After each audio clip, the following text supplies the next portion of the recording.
বক্তব্য আমাদের ভাই ভাই ঐক্য থাকতে হবে, মুসলমান মুসলমান ঐক্য থাকতে হবে, কোনো ভেদাভেদ থাকা চলবে না। তাহলে কি বললেন? যুগ জমানা পাল্টে দিতে চায় না হাজার জন, এক মানুষই আনতে পারে জাতির জাগরণ, ঠিক কিনা? যুগ জমানা পাল্টে দিতে চায় না হাজার জন, যুগ জমানা পাল্টাই দিতে একজনাই যথেষ্ট, ঠিক কিনা? তাহলে আমাদের মতন যদি উমরের মতন একজনাও যদি সমাজের বুকে থাকতো, খারাপ লোক করার, খারাপ কাজ করার একটা মানুষও থাকতো না। উমরের মতন মানুষ আমাদের সমাজের দরকার আছে নাই? বাংলার জমিনে যদি একটা উমর চলে আসে তাহলে গোটা জাতি সব ঠিক হয়ে যাবে, ঠিক কিনা? আল্লাহ সুবহানাহু ওয়া তাআলা প্রত্যেকটা মানুষকে তার হিসাব নেবেন কোথায়? হাশরের ময়দানে। যাকে ক্ষমা করে দেবেন আল্লাহ তাআলা একে একে ডাকবেন। আল্লাহ তাআলা কি করবেন? একে একে ডাকবেন। আল্লাহ সুবহানাহু ওয়া তাআলা শহীদকে ডাকবেন, হে শহীদ তুমি এদিকে আসো। শহীদ বলবে, হে আল্লাহ আমি তো আসলাম। শহীদ তখন বলবে, আল্লাহ কিসের জন্য আপনি আমাকে ডেকেছেন? শহীদ বলবে, তুমি জাহান্নামে যাও। শহীদকে আল্লাহ তাআলা বলে, জাহান্নামে যাও। শহীদ তখন বলবে, আল্লাহ কেন আমি জাহান্নামে যাব? শহীদ তখন বলবে, আল্লাহ কেন জাহান্নামে যাব? আমার শরীরে তাজা রক্ত দিয়ে আমি শহীদ করেছি ইসলামের পক্ষে হই। শহীদ বলবে, শহীদকে তখন আল্লাহ তাআলা বলবে, তোমাকে তো মানুষে বীর বলবে। কি বলবে? তোমাকে বীর বলবে, বাহাদুর বলবে, সেই জন্য তোমাকে বলা হয়েছিল। তুমি যাও কোথায়? জাহান্নামে যাও। Go to the hell the fire, যাও জাহান্নামে চলে যাও, তোমার কোনো জায়গা নাই। তোমার নামে তো তুমি তো বলেছিলে আমাকে বীর বলবে, আমাকে বাহাদুর বলবে। কে বলবে? মানুষে বলবে। এই কথা তুমি তো সমাজ পৃথিবীতেই পাই গিয়েছো, তোমার আর দরকার নাই, তুমি চলে যাও, তুমি জাহান্নামে চলে যাও। এই কথা কে বলেছেন?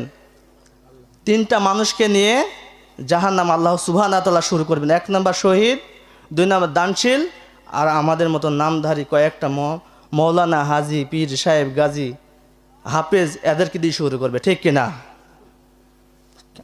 রাসূল সাল্লাল্লাহু আলাইহি সাল্লামের এই হাদিসটা পড়তে যাই শরীরের লোমগুলো সব হয়ে যায়। সেরম ভাব দিয়ে আমাদেরকে ইসলামটা প্রচার করতে হবে, সেই ভাব দিয়ে ইসলামের ভেতরে থাকতে হবে। শহীদকে আল্লাহ তাআলা কি বললেন? তুমি জাহান্নামে যাও। আর এক ব্যক্তিকে প্রশ্ন করবে, হে আল্লাহ দানশীলকে বলে, দানশীল তুমি জাহান্নামে চলে যাও। দানশীল তখন বলবে, আমি তো মাদ্রাসা, মসজিদ, গোরস্থান, গরিব মানুষকে কত টাকা দিয়েছি, তাহলে কেন আল্লাহ আমি জাহান্নামে যাব? আল্লাহ আমি এমন কোনো কাজ নাই যে করি নাই। সমাজের বুকে যত ভালো কাজ আছে সেইখানে আমি টাকা দিয়েছি, যত অন্যায় কাজ আছে সেখানে আমি ছিলাম না, কেন আমি জাহান্নামে যাব? তখন আল্লাহ তাআলা বলবে, তুমি যখন দান করতে তোমার নামে তাকবীর হতো, ঠিক কিনা? যখন তুমি দান করবে তখন তোমার নামে মানুষ মারহাবা দেবে, সেই জন্যই তুমি জাহান্নামে যাবা। আল্লাহ সুবহানাহু ওয়া তাআলা বলল তুমি জাহান্নামে যাও। মানুষ দান করতে হবে কাকে? কাকে দেখানোর জন্য? মুসলমান কথা কন না কেন? আল্লাহকে দেখার জন্য, আল্লাহকে খুশি করার জন্য।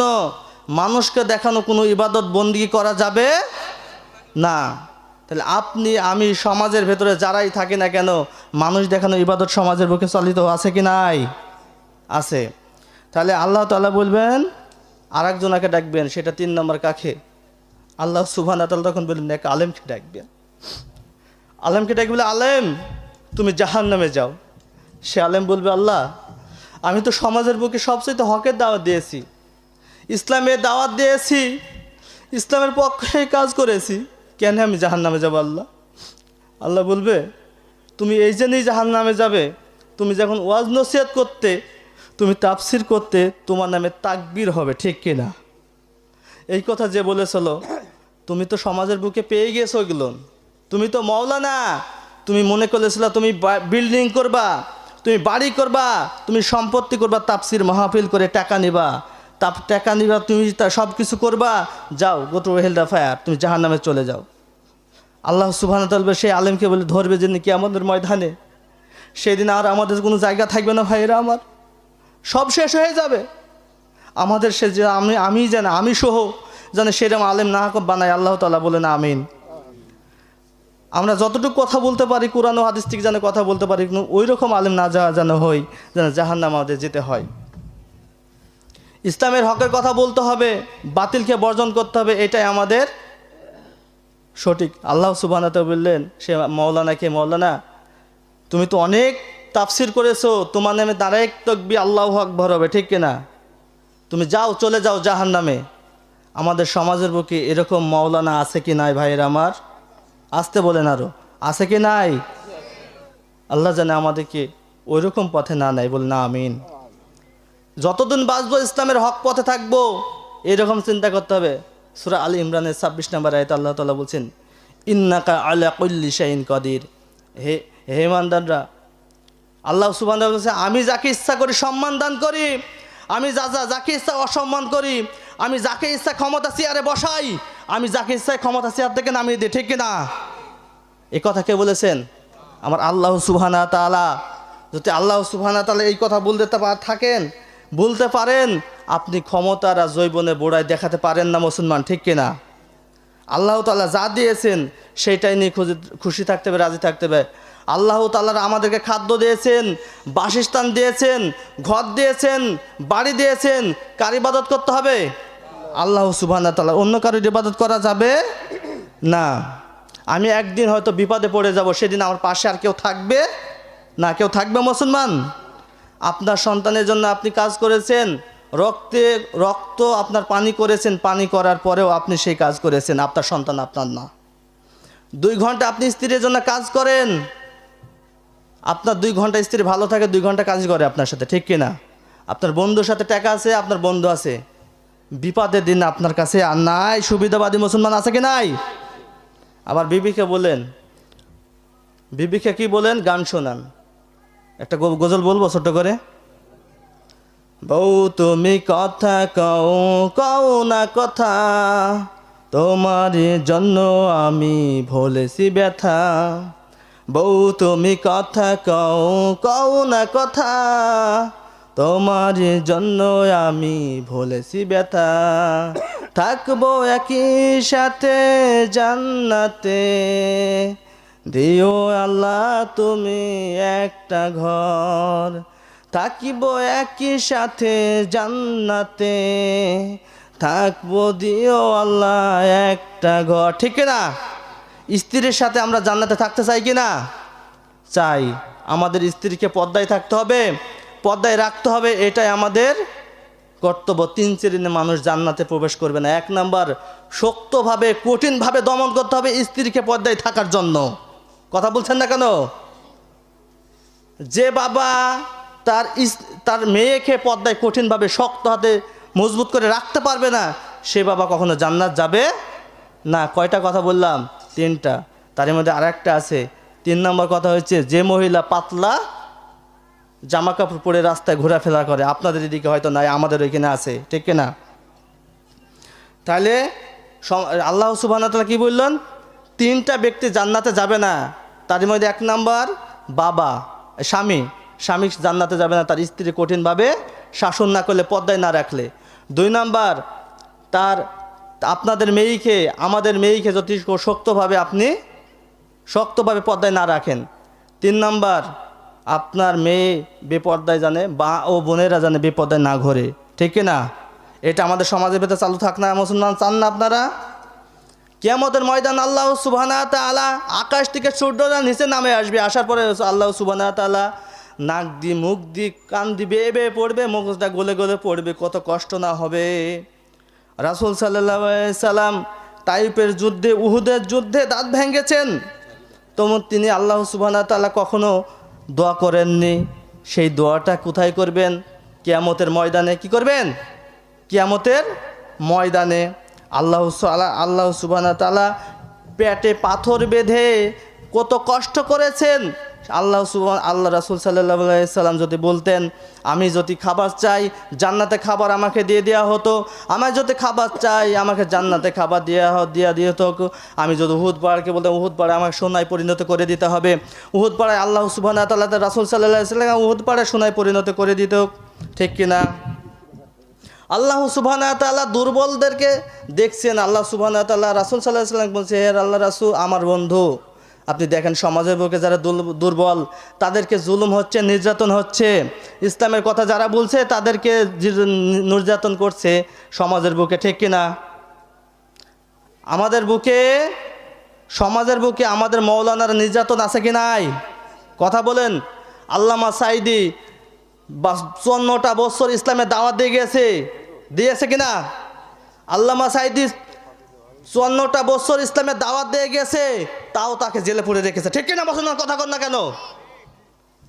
আমাদের আলেমদের সমাজের বুকে যদি এরকমভাবে নির্যাতন নিপীড়ন করতে থাকে, আমাদের প্রতি আযাব আর গজব আসতে বেশি দেরি নাই। এটা কে বলেছেন? আল্লাহ সুবহানাহু ওয়া তাআলা। ইসলামে আল্লাহ সুবহানাহু ওয়া তাআলা বলছেন, হুজুরদের সাথে তুমি সাথে থাকো, হুজুরদের সাথে থাকো, হুজুরদের সাথে তুমি আত্মীয় করো, আত্মীয় যদি না করতে পারো তাদের সাথে ভালো ব্যবহার করো। ঠিক কিনা?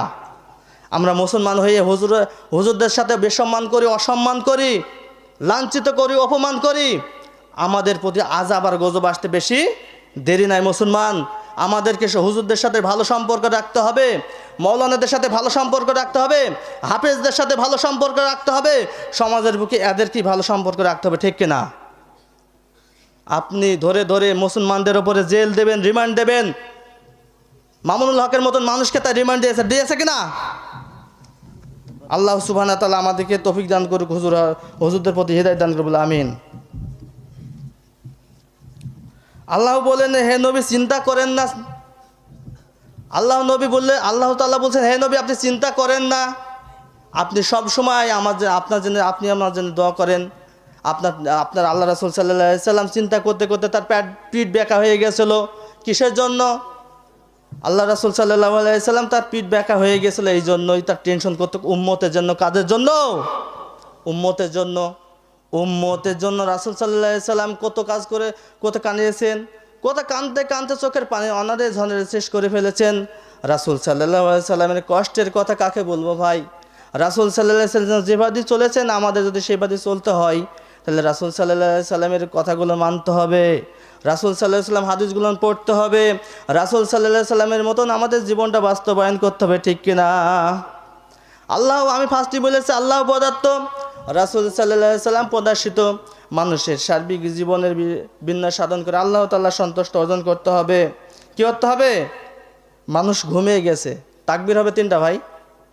লিল্লাহে তাকবীর, লিল্লাহে তাকবীর, লিল্লাহে তাকবীর। ঘুমানো যাবে না। ঠিক কিনা? আমাদেরকে সচেতন হইতে হবে। মুসলমান কখনো অসচেতন থাকে না, সচেতন হইতে হবে। কি হইতে হবে? সচেতন হইতে হবে। আল্লাহ তাআলা দেখছেন, ছোট্ট মক্কা থেকে মদিনায়, সৌদি আরবে যখন রাসূল সাল্লাল্লাহু আলাইহি সাল্লাম ছিলেন, তখন ছোট মেয়েদেরকে কি করছিলেন জানেন? ছোট বাচ্চা মেয়েদেরকে পুঁতে ফেলে দিয়েছিলেন, পুঁতে রাখতেন। রাসূল সাল্লাল্লাহু আলাইহি সাল্লাম সম্মানের স্থানে পৌঁছে দিল মা ও বোনেদের। কি করে দিল? মা ও বোনেদেরকে সম্মানের স্থানে পৌঁছে দিয়েছে। তাহলে আমরা সব কিছুর বিনিময়ে কাকে থাকবো? আল্লাহ তাআলাকে। ভালোবাসতে হবে কাকে? আল্লাহ তাআলাকে। আমাদের ভালোবাসা সবই যেন হয় মহান আল্লাহর জন্য, রাঘব ঘেনা গুলো তাও যেন হয় শুধু আল্লাহ তোমার জন্য। ভালোবাসি বাসি ভালো আল্লাহ তোমাকে, ইয়া হাবিবি ইয়া রাসূলুল্লাহ, হৃদয়ে গেঁথেছি তোমাকে। মান হাব্বা লিল্লাহ, মান আবগাদা লিল্লাহ, মান আতা লিল্লাহ, মান মানা লিল্লাহ, ফাকাদ ইস্তাকমালাল ঈমান। আমাদের ভালোবাসা সবই যেন হয় মহান আল্লাহর জন্য, রাঘব ঘেনা গুলো তাও যেন হয় শুধু আল্লাহ তোমার জন্য। ভালোবাসি ভালো আল্লাহ তোমাকে, ইয়া হাবিবি ইয়া রাসূলুল্লাহ, হৃদয়ে গেঁথেছি তোমাকে। মান হাব্বা লিল্লাহ, মান আবগাদা লিল্লাহ, মান আতা লিল্লাহ, মান মানা লিল্লাহ, ফাকাদ ইস্তাকমালাল ঈমান। কার জন্য হইতে হবে ভালোবাসা? আল্লাহ তাআলার জন্য। কার জন্য? আল্লাহ তাআলার জন্য। আমার আল্লাহ রাসূল সাল্লাল্লাহু আলাইহি সাল্লাম খুশি করার জন্য আমার আল্লাহ শয়ান কাজ করতেন। কি করতেন? শয়ান কাজ করতেন। আর আমার নবীকে খুশি করার জন্য আমার আল্লাহ নিজেই কাজ করতেন। সুবহানাল্লাহ বলেন। যে আল্লাহ আমার নবীকে খুশি করার জন্য কাজ করতেন, যে নবী আমার আল্লাহ খুশি করার জন্য কাজ করতেন, মুসলমানেরা আমরা কি আল্লাহকে খুশি করার জন্য কাজ করতে পারি না? অবশ্যই পারি। আল্লাহ তাআলা বলছেন, হে নবী আপনি টেনশন করেন না, চিন্তা করেন না। আপনার চিন্তা করতে করতে, টেনশন করতে করতে আপনার পিঠ ব্যাকা হয়ে গেছে, আমি জানি। আপনার টেনশনের বোঝা আমি নিয়ে নিলাম। বলেন সুবহানাল্লাহ। আপনাকে আমি এমন একটা নূর দেবো হীরা গুহার মধ্যে, সেটা হচ্ছে কি জানেন ভাইয়ের আমার? কোরআন। সেটা কি? কোরআন। হীরা গুহায় আল্লাহ তাআলা কোরআন নাজিল করে দিলেন। রাসূল সাল্লাল্লাহু আলাইহি ওয়াসাল্লাম টেনশন দূর হয়ে গেলেন। রাসূল সাল্লাল্লাহু আলাইহি ওয়াসাল্লাম প্রত্যেকটা মানুষকে ইসলামের দাওয়াত দিতে পারলেন। পাওয়ার পরে রাসূল সাল্লাল্লাহু আলাইহি ওয়াসাল্লাম নবুয়ত পাওয়ার পরে প্রত্যেকটা মানুষকে দাওয়াত দিয়েছিলেন, কিন্তু মানুষ পরিবর্তন হয়েছিল না। প্রত্যেকটা মানুষ রাসূল সাল্লাল্লাহু আলাইহি ওয়াসাল্লাম যখন রাষ্ট্রনায়ক হয়েছিলেন তখনই মানুষ পরিবর্তন হয়েছিল, মুসলমানেরা, ঠিক কিনা? আল্লাহ সুবহানাহু ওয়া তাআলা যে পথ দিয়েছেন সেই পথেই থাকতে হবে। রাসূল সাল্লাল্লাহু আলাইহি ওয়াসাল্লাম যে হাদিস দিয়েছেন সেই হাদিসেই থাকতে হবে। সব মিলে আমাদেরকে জীবনটা বাস্তবায়ন করতে হবে কার পথে? আপনারা সবাই সামনে আগে আইসেন, খালি জায়গা পূরণ করবেন। খালি জায়গা কেউ রাখবেন না। খালি জায়গা রাখলে শয়তান জায়গা করে নেবে। কি নেবে? শয়তান জায়গা করে নেবে। শয়তান তো আল্লাহ তাআলার কাছে অনুমতি নিয়েছিল যে আল্লাহ আপনি আমাকে সুযোগ করে দেবেন, আমি যেন মানুষের লোমে যেতে পারি ও আসতে পারি, ঠিক কিনা? আবু জেহেল বলিল, রাসূল সাল্লাল্লাহু আলাইহি সাল্লাম তখন এই কথা বলার পরে রাসূল সাল্লাল্লাহু আলাইহি সাল্লাম বলেছিল, হজের মৌসুমে রাসূল সাল্লাল্লাহু আলাইহি সাল্লামকে তখন বলেছিল, মোহাম্মদ বলে একটা পাগল আছে, সেই পাগলের কাছে যেন কোনো ব্যক্তি যায় না, হাজিরা যেন যায় না। এই কথাকে বলেছিল আবু জেহেল বলেছিল। ভালো করে শুনবেন। ইসলামের অগ্রযাত্রা কোথায় থেকে শুরু হয় ভালো করে শুনবেন মুসলমানেরা। আবু জেহেল বলেছিল যে মোহাম্মদ বলে এক পাগল ছিল, দলের কর্মীরা বলেছিল, এই দলের কর্মীরা শুনে রাখ, মোহাম্মদের কাছে যেন কোনো হাজিরা যায় না। কি বলেছিল? হাজিরা যেন মোহাম্মদের কাছে যায় না, ও জাদুকার, ও পাগল, ঠিক কিনা? এ কথা কে বলেছিল? আবু জেহেলের গোষ্ঠীরা। আল্লাহ বলেছিল না, আবু জেহেল বলেছিল। ওদের কর্মীদেরকে বলেছিল জানে মোহাম্মদের কাছে যায় না। উতবা, শাইগা, মুগিরাও বলেছিল ইন্না শানিয়াকা উল আবতার, রাসূল সাল্লাল্লাহু আলাইহি সাল্লামের কোনো ছেলে নাই, তার বংশ লেজ কাটা হয়ে গেছে, বলে ঠিক কিনা? আল্লাহ তাআলা তখন বলল যে আপনার নামের সাথে আমার নাম জুড়ে দিলাম। বলে সুবহানাল্লাহ। আপনার টেনশন করার কারণ নাই। পৃথিবী যতদিন থাকবে ততদিন উতবা, শাইবা, মুগিরা, আবু জাহলের মতো মানুষ নাম নেওয়ার মতো একটা লোক থাকবে না, কিন্তু মোহাম্মদের নাম নেওয়ার মতো লোক হাজার হাজার থাকবে। সুবহানাল্লাহ। দেখেন, হাজিরা তখন মক্কায় কি করতে গেলে? হজ করতে গিয়েছিল। কোথায় গিয়েছিল? হজ করতে গিয়েছিল।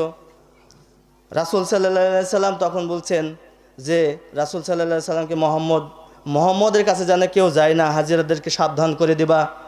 হাজিরা তখন বলল, মোহাম্মদ কোন পাগল, আমরা যা বলি তার উল্টা করে মানুষ, ঠিক কিনা? শয়তান যা করে, আল্লাহ যা করে, শয়তান তার উল্টা করে, ঠিক কিনা মুসলমান? আল্লাহ তাআলা যে বিধান দিয়েছে